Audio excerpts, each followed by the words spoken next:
निवडणुकीच्या तोंडावर गडचिरोलीत भाजप विरुद्ध भाजप हे चित्र बघायला मिळत आहे।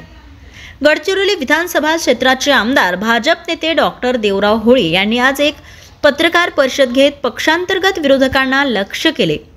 मला उमेदवारी मिळू नये यासाठी पक्षांतर्गत काही लोक स्वाक्षरी मोहीम चालवत असून पक्षात नवे असलेल्या नेत्यांच्या उपद्यापाकडे दुर्लक्ष करण्याचे आवाहन त्यांनी समर्थकांना केले।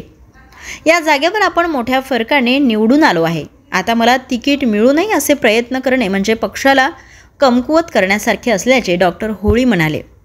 नुकत्याच झालेल्या लोकसभा निवडणुकीत याच लोकांनी नकारात्मक वातावरण निर्मिती केली होती असे त्यांनी कुणाचेही नाव न घेता सुनावले। प्रतिप्रश्न करूनही त्यांचा नेमका रोग कुणाकडे आहे हे मात्र सांगितले नाही।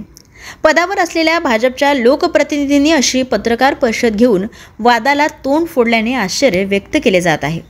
पक्षाचे जिल्हाध्यक्ष प्रशांत वागरे यांनी मात्र आमदार डॉक्टर होळी यांच्या पत्रकार परिषदेची माहिती नसल्याचे म्हटले आहे।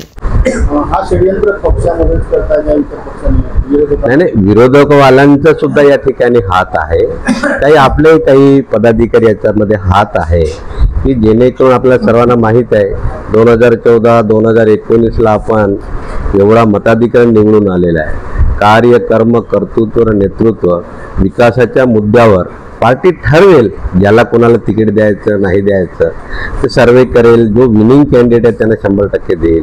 परंतु आपल्या याच्यामध्ये काही लोकांना पदाधिकाऱ्यांना भूलताप देऊन षडयंत्र रचून या गडचिरोली विधानसभाचा आमदार पडलं पाहिजे, याचं पराभूत झाला पाहिजे अशा षडयंत्र रचत आहेत।